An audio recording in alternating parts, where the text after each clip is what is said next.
In this video, we will understand what is row echelon form of a matrix and reduced row echelon form of a matrix.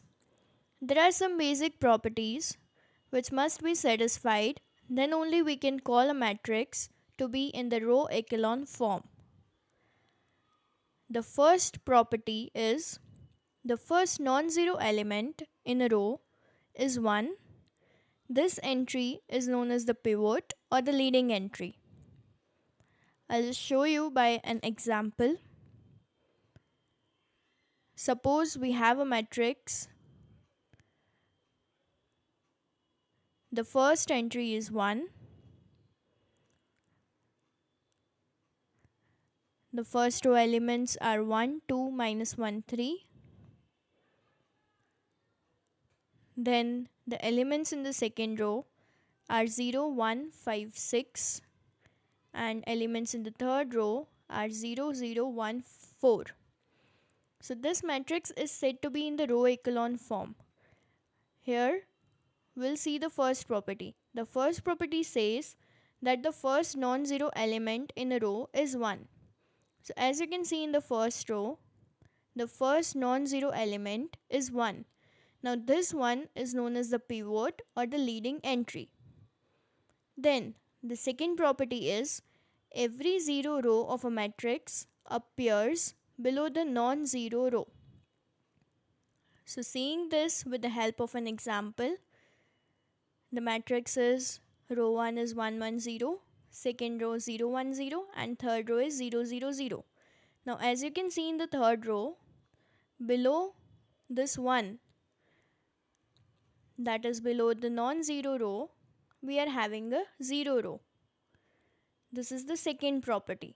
Now the third property says for each non-zero row, the leading one appears to the right of any leading one in the preceding rows. So as you can see in the first two matrix that I have taken as an example, here in the first row we have the 1, then this one which is in the second row appears to the right of the one in the first row. Same way here also, this one appears to the right of 1 in the first row.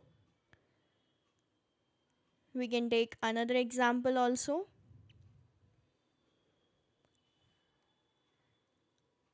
Like this, the first row is 1 0 0 minus 1. Then in the second row we have 0 1 0 2. The third row is 0 0 1 3, and the last row is a 0 row. So if you have observed this, then here we have the leading one, which is our pivot or leading one. To the right of this leading one, again we have 1 in the second row. Then the third one, which is in the third row, is again to the right of the one which is in the second row. And here, as you can see this, the third row is our non-zero row and the fourth row is the zero row. So all of the three properties have been satisfied. And it is not necessary that in our matrix we always have a zero row, as we saw in the first example. But if we are having a zero row, then it must occur below the non-zero row. Now let's understand when can we call a matrix to be in the reduced row echelon form. A pivot or leading one in the row will be the only non-zero value in its column. So all the other values in the same column will have zero value. Let's understand this with the help of an example. Suppose I create a matrix in which the first row is having leading 1, then below that leading 1, it is necessary that all of the values are 0 in that particular column. So as you can observe in the first column, we have the leading 1 and below that one we have all the entries as 0.